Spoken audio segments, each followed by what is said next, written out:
આજે સાતમ છે એટલે આપણે ફ્રૂટ સલાડ બનાવશું. તો આમાં 4 ચમચી ખાંડ નાખી છે, અડધો લીટર દૂધ છે, ઉકાળીને તૈયાર કરેલું છે રેડી, અને આ કસ્ટર્ડ પાવડર છે. એમાં હવે મેન આપણે દૂધમાં ફ્રૂટ સલાડનો પાવડર ઉકાળ્યો છે એ નાખશું આપણે દૂધમાં, અને ખાંડ તો ઓછી જ નાખવાની. સલાડનો પાવડર મિક્સ કરી દીધો છે અને 1 મિનિટ માટે ગરમ મૂકી દઈશું, પછી ઠંડુ કરી નાખશું અને પછી ફ્રૂટ નાખવાનું. તો કસ્ટર્ડ પાવડર નાખી દીધો છે ફ્રૂટ સલાડનો, તો પછી નાખીને હલાવવાનું 2 મિનિટ ગરમ મૂકીને, નકર તળીએ સોંટી જાય.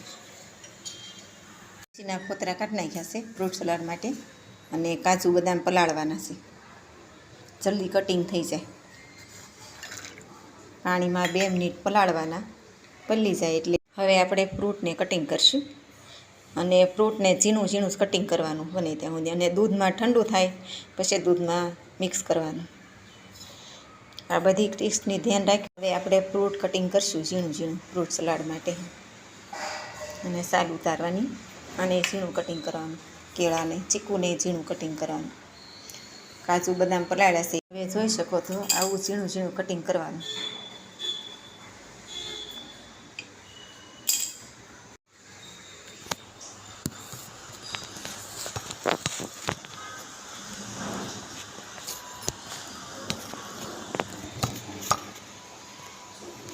હવે ફ્રૂટ કટિંગ કરી નાખ્યું છે.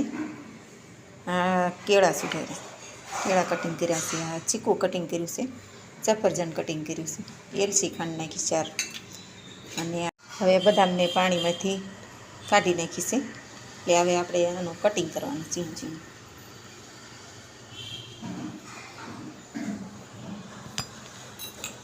હવે આપણે બદામ કટિંગ કરી નાખી છે, કાજુ કટિંગ કરી નાખ્યા છે. તો 2 મિનિટ પાછા પાણીમાં નાખી મૂક્યા છે, એટલે પાણીમાં નાખીને એટલે જલ્દી ખંડાઈ જાય. ખાંડી પછી મિક્સ કરવાનું, બહુ ટેસ્ટી.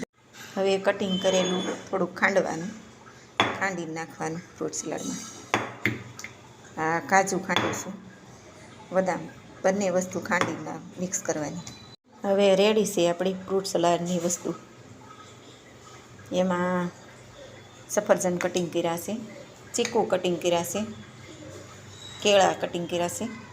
ફ્રૂટ સલાડમાં બધી વસ્તુ નાખશું. પહેલાં સૂકો મેવો નાખશું, પછી દાડમ.